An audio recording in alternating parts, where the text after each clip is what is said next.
ఆనాడు కానీ జగన్మోహన్ రెడ్డి అనే వ్యక్తి ఆగుంటే ఆ వ్యక్తి బతికేవారు. సింగయ్య అనే వ్యక్తి బతికేవారు. ఈరోజు సవాన్ తీసుకుని రోడ్ పక్కన పడేసి పారిపోయాడు. ఏకంగా నిజంగానే చిత్తశుద్ధి ఉంటే ఎందుకు కోర్టుకు వెళ్ళాడు? ఆయన కోర్టుకు వెళ్ళి ఎందుకు స్టే తీసుకొచ్చుకున్నాడు ఇన్వెస్టిగేషన్ పైన? ఎంత అన్యాయమో చూడండి.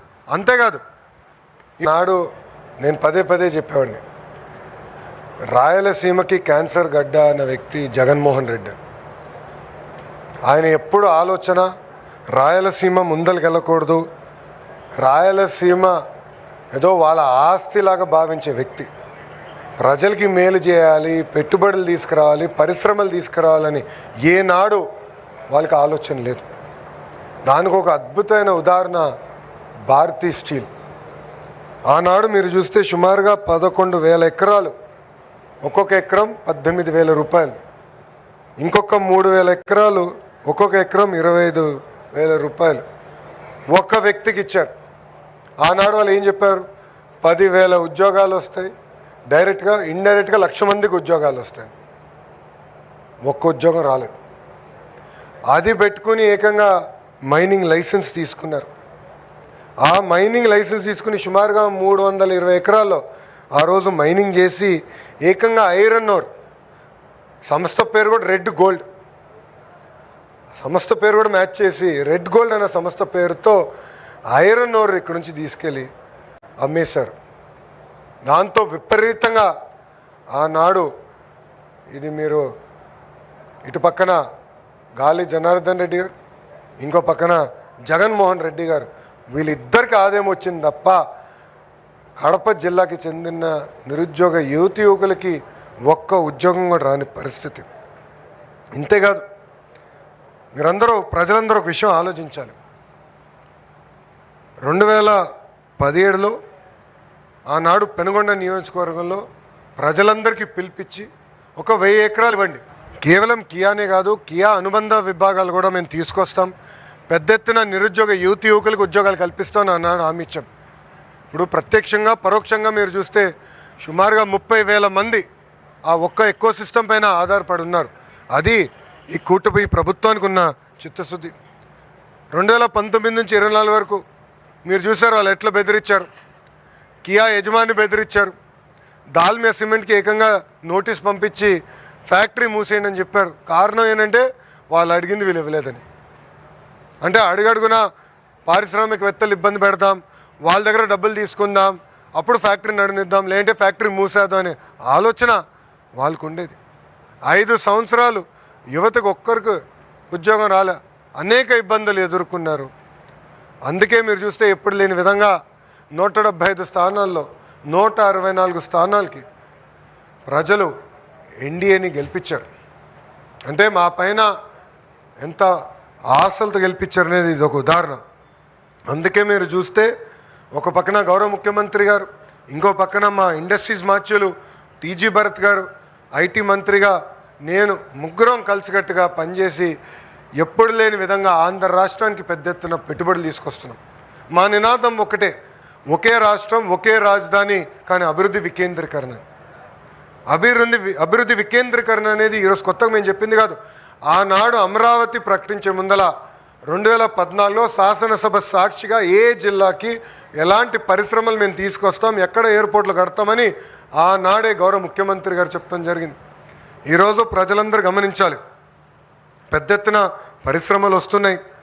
గూగుల్ కానివ్వండి, ఆసిలం మిత్తల్ కానివ్వండి, ఆమ్కా ఫైటర్ జెట్ కానివ్వండి, రాయల్ ఎన్ఫీల్డ్ కానివ్వండి, దాల్మియా సిమెంట్స్ కానివ్వండి, ఇంకొక 5 సిమెంట్ ఫ్యాక్టరీలు త్వరలో రాబోతున్నాయి. ఇట్లా భారతదేశంలో ఏ రాష్ట్రంలో జరిగిన విధంగా పెద్ద ఎత్తున మేము పెట్టుబడులు తీసుకొస్తున్నాం, అభివృద్ధి చేసి మేము ముందరికి వెళ్తున్నాం. మీ అందరు చూశారు, మన ఎస్ఏఎల్ సంస్థ కూడా మేలో వాళ్ళు ఓపెన్ చేశారు. కరెక్ట్గా నెల తర్వాత గౌరవ ముఖ్యమంత్రి గారికి ఇక్కడ వచ్చి జేఎస్డబ్ల్యూ పనులు ప్రారంభించారు. నెల మారే లోపలనే మళ్ళీ దాల్మియా సిమెంట్స్కి శంకుస్థాపన చేసాం. అంటే 3 నెలల్లో 3 సార్లు కడపకు వచ్చాం. ఇంకో పక్కన మన పుట్టపర్తికి వెళ్ళాం, ఆమ్కాకి శంకుస్థాపన చేసాం. కర్నూలులో పెద్ద ఎత్తున పనులు జరుగుతున్నాయి. త్వరలో హైకోర్టు బెంచ్ కూడా కర్నూలుకి రాకపోతుంది. ఇలా రాయలసీమలో ఉన్న అన్ని జిల్లాలను కూడా అభివృద్ధి చేయాలి లక్ష్యంతో ప్రజాప్రభుత్వం, ఈ కూటమి ప్రభుత్వం కట్టుబడి ఉంది. కానీ ఇక్కడ బాధాకరమైన విషయం ఏంటంటే ప్రతిపక్ష పార్టీ వాళ్ళు చేతగానోళ్ళు, వాళ్ళు ఒక్క పరిశ్రమ తీసుకురాలేరు. కానీ బాధ ఎక్కడ వేస్తుందంటే మేము తీసుకొచ్చిన పరిశ్రమలపైన కేసులు వేస్తున్నారు. వాళ్ళ పార్టీకి చెందిన ఒక ఎంపీ ఏకంగా ఒక పిల్లేసి గూగుల్కి, టీసీఎస్కి, కాగ్నిసెంట్కి ల్యాండ్ ఎలా ఇస్తారని ప్రశ్నిస్తాడు. అంటే ఎంత అన్యాయం ఒక్కసారి ఆలోచించండి. వాళ్ళ పార్టీకి చెందిన ఎంపీ నిన్నగాక మొన్న ఒక జంపింగ్ జపాంగ్ ఉన్నాడు. ఈ పార్టీ నుంచి ఆ పార్టీ, ఆ పార్టీ నుంచి ఈ పార్టీకి జంపింగ్ చేసేవాడు ఇక్కడ ఉన్నాడు ఒక వ్యక్తి. ఆయన పెద్ద పెద్ద మాటలు మాట్లాడుతున్నాడు. అరే 5 సంవత్సరాల మళ్ళీ మీరు చేసింది ఏంటయ్యా? 2022లో ఈ ఫ్యాక్టరీకి మీరు లీగల్ నోటీస్ పంపించారా లేదా? సమాధానం చెప్పమనండి. ఎస్ఏఎల్ని ఆపాలని ప్రయత్నిస్తారు, దాల్మియా సిమెంట్ ఫ్యాక్టరీని ఆపాలని ప్రయత్నిస్తారు.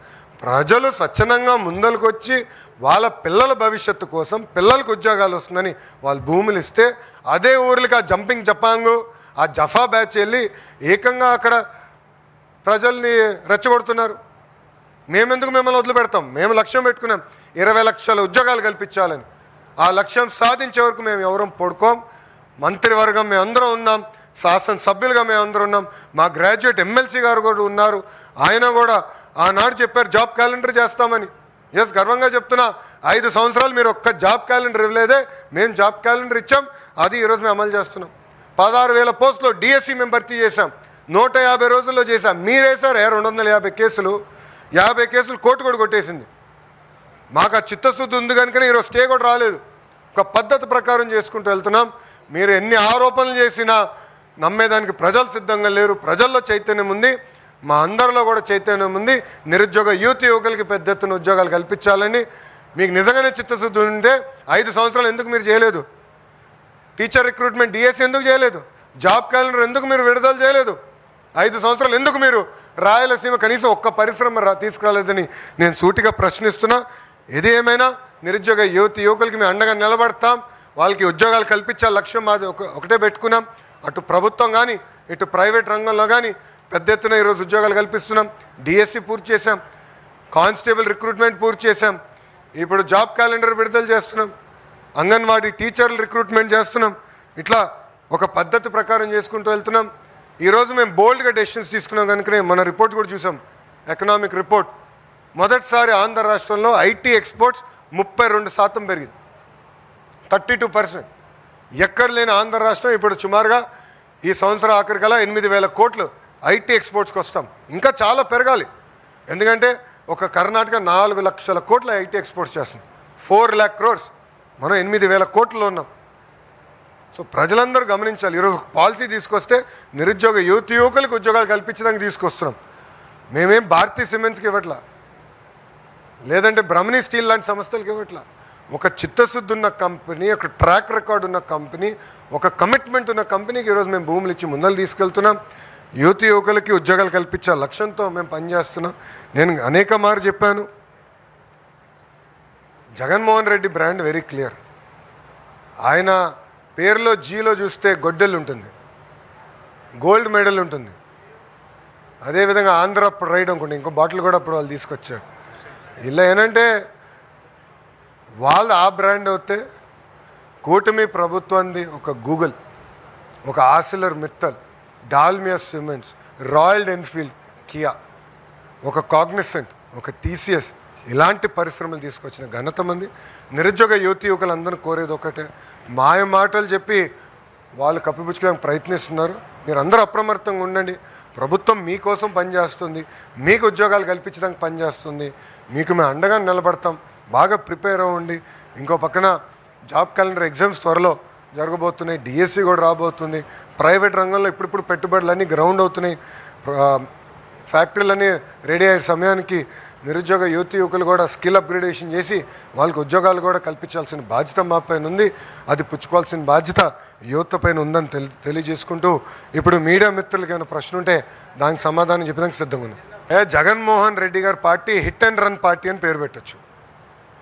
ఎందుకంటే ఆయన సొంత కార్యకర్తని గుద్ది అతని తల కారు టైర్ కింద పడిన తొక్కుంటూ పోయి ఆగను కూడా ఆగల, ఆనాడు కానీ జగన్మోహన్ రెడ్డి అనే వ్యక్తి ఆగుంటే ఆ వ్యక్తి బతికేవారు. సింగయ్య అనే వ్యక్తి బతికేవారు. ఈరోజు సవాన్ తీసుకుని రోడ్ పక్కన పడేసి పారిపోయాడు.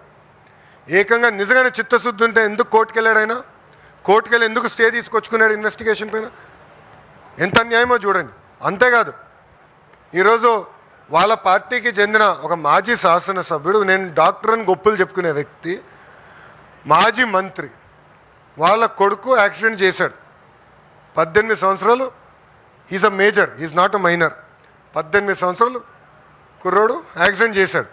యాక్సిడెంట్ చేసిన తర్వాత ఏం చేయాలి? బాబు ఆ క్షణంలో భయం ఉండుండొచ్చు. ఏం చేస్తాడు? ఇంటికి వస్తాడు. అప్పుడు తల్లిదండ్రుల పైన ఉన్న బాధ్యత ఏంటి? అరే నువ్వు చేసిన తప్పురా, అయిపోయింది, వెళ్దాం పోలీస్ స్టేషన్కి, చలో వెళ్దాం, సరెండర్ చేసి న్యాయపరంగా ఏం చర్యలు తీసుకోవాలో అది తీసుకోండి అని చెప్పాలి. తెలంగాణలో ఇట్లనే ఒక కేంద్ర మంత్రి పైన కొడుకు పైన ఆరోపణలు వస్తే ఆ మంత్రి ఏం చేశాడండి? వాళ్ళ అబ్బాయిని తీసుకెళ్ళి నిలబెట్టాడు. లీగల్ రిక్వెస్ట్ ట్రై చేశాడు. దాని తర్వాత అబ్బాయిని తీసుకెళ్ళి నిలబెట్టాడు. ఇదిగోండి మా అబ్బాయి సరెండర్ అవుతున్నాడు, న్యాయబద్ధంగా మేము పోరాడతాం అని చెప్పారు. అది చేయకుండా ఎంత చులకంగా చెప్తున్నాడని. ఒక వ్యక్తి చనిపోయాడు, దాంట్లో కుటుంబం ఉంటుంది, తల్లిదండ్రులు ఉంటారు, భార్య ఉంటుంది, పిల్లలు ఉంటారు. ఇంత సింపుల్గా చెప్పేస్తున్నాడు. ఏమవుతుందంటాడు? అంటే ఎక్కడ పోతున్నావు అంటే మీ బాబాయిని చంపేశారు. అట్టనే ఆయనే చంపించాడు. వాళ్ళ బాబాయిని జగన్మోహన్ రెడ్డి చంపించాడు. ఆనాడు నేను చెప్పా, ఈ గడప పైన నేను చెప్పా, కడపలో నేను పాదయాత్ర చేస్తున్నప్పుడు చెప్పా, సొంత బాబాయిని లేపేశాడు, తప్పు కాదంట. సింగయ్యని ఆయనే చంపేశాడు, తప్పు కాదంట. వాళ్ళ పార్టీకి చెందిన వాళ్ళు ఒక వ్యక్తిని గుద్ది చంపేస్తే అది తప్పు కాదంట. మేము చిత్తశుద్ధి ఉంది. పాప మత్స్యకారులు చనిపోతే మా మంత్రి గారు వెళ్ళి ఏకంగా వాళ్ళని పరామర్శించి ఒక్కొక్క కుటుంబానికి 10 లక్షల రూపాయలు మేము అందజేశాం. ఇదే జగన్మోహన్ రెడ్డి అధికారులు ఉన్నప్పుడు 250 మంది మత్స్యకారులు చనిపోతే కనీసం ఆ కుటుంబాన్ని వాళ్ళు పరామర్శించలేదు. ₹1 ఇవ్వలా. ఆనాడు 5 లక్షల ఎక్స్గ్రేషియా, ₹1 కూడా ఇవ్వలా. ఇప్పుడు వెళ్ళి పెద్దదో చేస్తున్నట్టు సినిమా. ఎంత అన్యాయం! మా మత్స్యకార సోదరులు కూడా ఆలోచించాలని కోరుతున్నాను.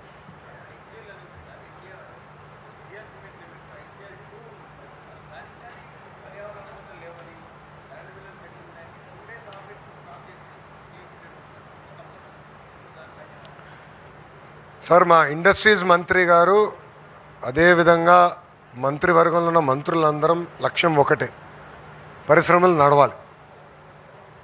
ఏమైనా ఇబ్బందులు ఉంటే ప్రభుత్వం తరపున ఏమైనా సమస్యలు ఉంటే అది మేము పరిష్కరించాలి.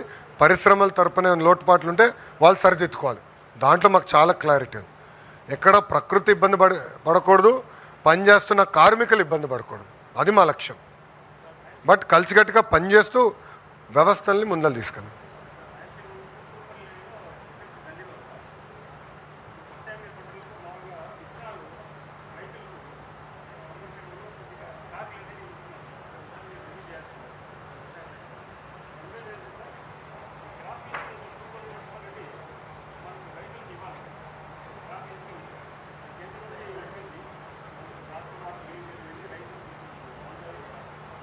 అయ్యా, అది మీరు చూస్తే గత ప్రభుత్వం క్రాప్ ఇన్సూరెన్స్ చేయలేదు. వాళ్ళు పెట్టిన బకాయిలు తీస్తూ మేము పోతున్నాం. ఇప్పుడు స్కూల్ ఎడ్యుకేషన్లో సుమారుగా 5,000 కోట్ల వాళ్ళు బకాయిలు పెట్టి వెళ్ళారు. మళ్ళీ ఈ రన్నింగ్ ఇయర్ నేను పే చేయాలి. సో ఒక పక్కన బకాయిలు క్లియర్ చేస్తూ ఈ రన్నింగ్ ఇయర్ది మేము క్లియర్ చేస్తున్నాం. ఒక పక్కన మాకు చాలా క్లియర్గా ఉందమ్మా, హార్టికల్చర్ మిషన్ కింద మేము టేకప్ చేస్తున్నాం. రాయలసీమలో పెద్ద ఎత్తున హార్టికల్చర్ ప్రోత్సహించాలి, ఇది మా లక్ష్యం. ఎక్కడ యూరియా కొరత లేకుండా కూడా చేయాల్సిన బాధ్యత మా పైన ఉంది, అది చేస్తున్నాం. కావాలని కొరతుందని వాళ్ళు చెప్తున్నారు. మీరు చూస్తే పోయిన సంవత్సరం 30% ఎక్కువ యూరియా కూడా సప్లై చేసాం. బట్ భూమికి కావాల్సినంత యూరియాని వేయాలి. ఎక్కువ వేస్తే పంజాబ్ లాగా మనకు కూడా క్యాన్సర్కి హబ్ అవుతాం. అట్లా కాకుండా ఎంత అవసరం ఉందో పంట ప్రకారం మనం చేయాలి. మీరు ఇన్పుట్ అని మీరు చెప్పారు, నేను చెక్ చేసుకుంటాను. I will definitely discuss with Atchannaidu. No problem.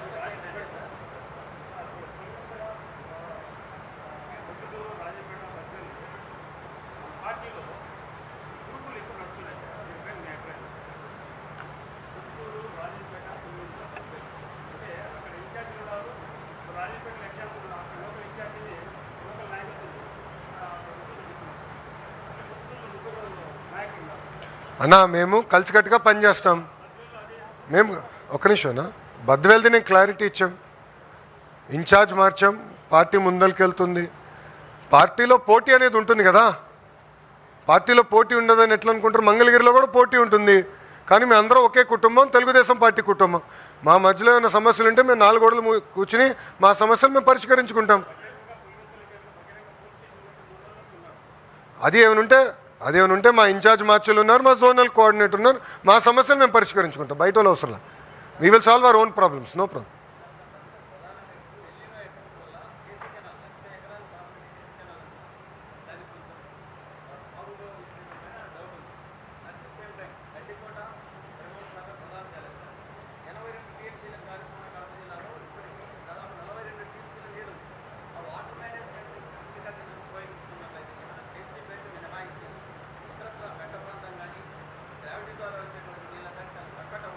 ఇప్పుడు 82 టీఎంసీలో మనకి 58 టీఎంసీలు ఉందమ్మా. నేను చెక్ చేశాను, కలెక్టర్ గారితో మాట్లాడాను. ఆల్ రిజర్వాయర్స్ చెక్ చేస్తే 58 ఉందన్నారు. ఇప్పుడు ఏం చేయాలంటే అది ఇన్ఛార్జ్ మంత్రి గారు ఉన్నారు, ఎమ్మెల్యేలు అందరూ కూర్చుని ఎక్కడ ఎంత పంట ఉంది, ఎట్లా నీరు పంపించాలనేది చాలా ఎఫిషియెంట్గా మేనేజ్ చేస్తాం. ఎందుకంటే వాటర్ మేనేజ్మెంట్ అనేది పెద్ద ఆర్ట్, అది చాలా సిస్టమేటిక్గా చేయాలి, అది మేము చేస్తాం.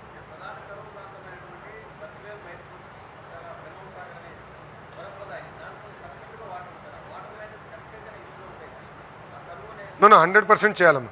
ఇప్పుడు ఎల్నీనో ఎఫెక్ట్ ఉంది, అందరూ చూస్తున్నాం కదా. వర్షం కూడా ఈ సంవత్సరం తక్కువ ఉంది, భారతదేశ వ్యాప్తంగా తక్కువ ఉంది వర్షం. ఇది ఓవర్కమ్ అవ్వాలి, ఛాలెంజ్ ఉంది, లేదని అన్నట్లు. మీరు ఇట్లానే పెంచండి, మీరు ఎక్స్పెక్టేషన్స్ పెంచుతూ పోతారు. వచ్చిన పరిశ్రమల గురించి మీరు ఎవరు మాట్లాడట్లా, మీడియా మిత్రులు కూడా మాట్లాడట్లా. ఆమ్కా తీసుకొచ్చాము, ఎస్ఐఎల్ తీసుకొచ్చాము, పిఎస్పీలు అవుతున్నాయి, ఏసీ తయారీలు ఇక్కడే అవుతున్నాయి, రాయల్ ఎన్ఫీల్డ్ మనకే వచ్చింది, Kia expansion, drone city, space city, కర్నూలులో మంత్రి గారు పెద్ద ఎత్తున పరిశ్రమలు తీసుకొచ్చారు, రిలయన్స్ ఫుడ్ ప్రాసెసింగ్ పెద్ద ఎత్తున ఆయన తీసుకొచ్చారు. దాని తర్వాత గోల్డ్ మైనింగ్ కూడా 1 మైన్ ఓపెన్ అయింది, 2వ మైన్ త్వరలో ఓపెన్ చేయబోతున్నాం. ఇట్లా సిస్టమేటిక్గా చేసుకుంటూ వెళ్తాము. అట్లా అలాంటి సందేహాలు. అభివృద్ధి వికేంద్రీకరణ అనేది 2014 చెప్పింది మేము, ఆనాడే కియా తీసుకొచ్చింది మేము. మిగతా ప్రాజెక్టులు కూడా పూర్తి చేస్తాం.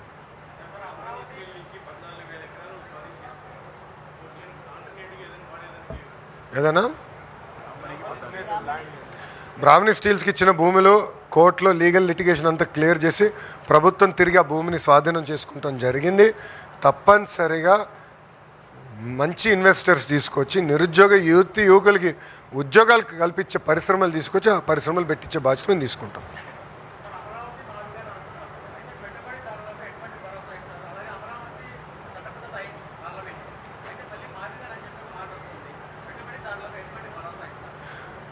ఇప్పుడు జగన్ గారికి ఒక అలవాటు ఉందమ్మా, ఆత్మలతో మాట్లాడతాడు.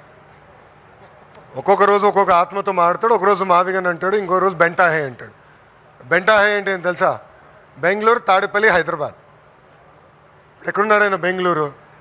వారానికి 2 రోజులు తాడేపల్లి, మళ్ళీ ఇప్పుడు వార్తలు వస్తున్నాయి హైదరాబాద్కి వెళ్తాడని. సో బెంటాహే. సో ఆయనకి ఏంటంటే ఒకరు వచ్చి ఒక మాట అన్నాడు నాతో, సార్ 3 రాజధానులు మాకు పనికి వచ్చినాయి అన్నాడు. ఎందుకబ్బా అన్న?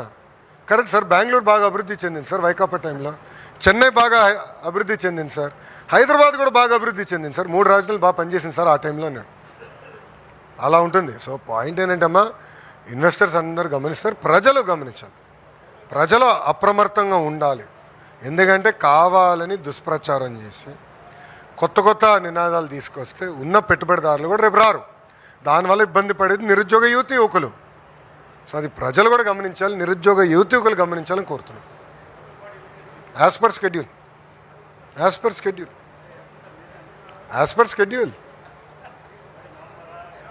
అరే యాజ్ పర్ షెడ్యూల్ అన్నా. షెడ్యూల్ అంటే మీరు ఎత్తుకండి, అన్నీ నా చార్జ్ చెప్పించుకుంటా అండి.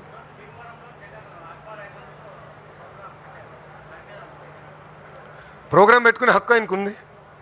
ఆయనలాగా మేము ఒక్క నిమిషం అండి, ఆయనలాగా మేము హౌస్ అరెస్టులు చేయట్లా, పర్మిషన్లు ఇవ్వకుండా పోట్లా. ఆయన హెలికాప్టర్కి పర్మిషన్ ఇచ్చాం, కార్కి పర్మిషన్ ఇచ్చాం, ఆయన మీటింగ్ పెట్టుకుంటే పర్మిషన్ ఇచ్చాం. కానీ లా అండ్ ఆర్డర్ మటుకు వాళ్ళ చేతుల్లో తీసుకుంటే మటుకు మేము వదిలిపెట్టాం, ఎవరిని వదిలిపెట్టాం. నంబర్ 1. నంబర్ 2, ఆక్వా రైతుల్ని ప్రోత్సహించింది మేము, పవర్ సబ్సిడీ ఇచ్చింది మేము, ఈరోజు ఏమైంది, మీకు ప్రపంచవ్యాప్తంగా మీకు ఈ క్రూడ్ ప్రైస్ పెరిగింది, పెట్రోల్ డీజిల్ ప్రైసెస్ పెరిగినాయి. It is a fact. పెరిగే వల్ల ఇన్పుట్ పెరిగింది. జగన్మోహన్ రెడ్డి ముఖ్యమంత్రిగా ఉన్నప్పుడు ఫీడ్ ప్రైస్ 35 రూపాయలు పెరిగిందండి. ఆనాడు ఎప్పుడైనా బయటకు వచ్చాడైనా? 35 రూపాయలు పెరిగితే ఒక్కరోజు బయటికి రాల. 2 సంవత్సరాల్లో మొత్తం పెరిగేది 12 రూపాయలు. అది కూడా ఎందుకు? క్రూడ్ ప్రైసెస్ పెరిగినాయి. అది కూడా మేము 6 నెలలు ఆపాం. చివరికి ప్లాంట్లు ఏమన్నారంటే, ఒకవేళ ఇది మేము పెంచుకోలేకపోతే ఇప్పుడు నష్టాల్లో ఉన్నాం, మేము ప్లాంట్లు మూసేయాలి. ఇప్పుడు ఆయన ఆలోచన ఏంటి? ఫీడ్ ప్లాంట్లు మూసేస్తే ఇంకెక్కువ ఆందోళన వస్తుంది కదా, అదే నా ఆలోచన. మళ్ళీ 5 సంవత్సరాలు మీరెందుకు 30 రూపాయలు పెంచారు? 5 సంవత్సరాలు క్రూడ్ ప్రైస్ పెరగల, 5 సంవత్సరాలు రా మెటీరియల్ ప్రైస్ పెరగల, మళ్ళీ 30 రూపాయలు ఎటు పెరిగిందిరా భయ్? అంటే 5 సంవత్సరాలు ఒక నీతి, ప్రతిపక్షంలోకి వచ్చిందా ఒక నీతి. 5 సంవత్సరాలు బయటికి రాలా, ఇప్పుడు వచ్చి మాటలు. అది కూడా మీరు చూడండి, హెలికాప్టర్లు వెళ్తాడు, డైరెక్ట్ ఇంటి నుంచి బయలుదేరుతాడు, భీమవరంకి వెళ్తాడు, అక్కడ నుంచి కరెక్ట్గా 500 మీటర్లు మీటింగ్ పెట్టుకుంటాడు, మళ్ళీ అక్కడ నుంచి వస్తాడు, రిటర్న్ వచ్చేస్తాడు. ఎట్లా చేసుకోనండి అబ్బా, ఏముంది, ఏమవుతుంది? ఎన్నికల ముందలు కూడా అదే చేశారు కదా, ఎన్నికల ముందలు కూడా అదే చేశారు. కానీ ప్రజలు అందరూ గమనిస్తున్నారు. మత్స్యకారులకి రెస్పాండ్ అయింది ఫస్ట్ ఎవరండి? కూటమి ప్రభుత్వం. విశాఖ ఉక్కుల యాక్సిడెంట్ జరిగితే రెస్పాండ్ అయింది ఎవరు? 6 గంటలకు ఏకంగా హోంమంత్రి గారు వెళ్ళారు.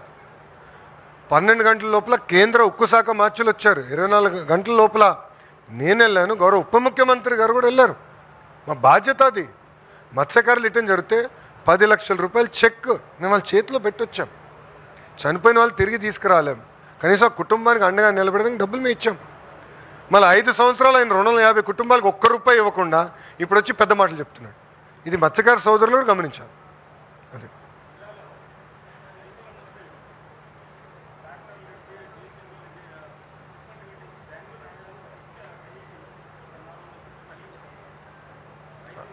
వివరాలు ఇవ్వండి అమ్మా, మంత్రి గారు విల్ రివ్యూ ఇట్. మీరు వివరాలు ఇవ్వండి. నో మీరు ఇవ్వండి వివరాలు. మంత్రి గారు వస్తారు నెలకు ఒకసారి, ఏమైనా ఉంటే ఇవ్వండి, will take it up. Sir మళ్ళీ రిక్వెస్ట్ చేస్తున్నా, వివరాలు మంత్రి గారికి ఇవ్వండి, మంత్రి గారు విల్ రివ్యూ ఇట్. మీరు రాసినంత మాత్రం నిజం. నా అభిప్రాయం ఏముంటుంది? ఎట్లున్నారు సార్ మీడియా మిత్రులు కూడా ఎట్లా అడుగుతున్నారు, నాకు ఆశ్చర్యంగా ఉంది. నా అభిప్రాయం 1 సెకండ్, మీరు మాట్లాడేటప్పుడు నేను అడ్డు నేను పూర్తి చేయనండి. మీరేం అడిగారు? ఎవరో తప్పు చేస్తున్నారు. నా అభిప్రాయం ఏముంటుంది? ఎవరైనా తప్పు చేస్తే చట్టపరంగా చర్యలు తీసుకుంటాం, దాంట్లో ఎలాంటి అంబిగ్యూటీ మాకు లేదు బాస్, ఎలాంటి అంబిగ్యూటీ లేదు. నేను తప్పు చేసినా గౌరవ ముఖ్యమంత్రి గారు ఎవరినో వదిలిపెట్టరు, నన్ను కూడా వదిలిపెట్టరు. మాకంత క్లారిటీ ఉంది మా ముఖ్యమంత్రి గారు. దేవుడి దయ వల్ల జగన్ లాంటి వ్యక్తి మా నాయకుడు కాదు. నీతి నిజాయితీగా బతికే వాళ్ళం మేము. వాళ్ళు ఎన్ని కేసులు వేసినా ఒక్క కేసు నిలబడాల ముఖ్యమంత్రి గారి పైన. ఎందుకు? ఏనాడు మేము తప్పు చేయాలి. సో న్యాయపరమైన చర్యలు మేము తీసుకుంటాం. వివరాలు ఉంటే మంత్రి గారు అబ్సల్యూట్లీ నో ఇష్యూ. ఓకేనమ్మా, థ్యాంక్ యూ అమ్మా, జై హింద్, థ్యాంక్ యూ.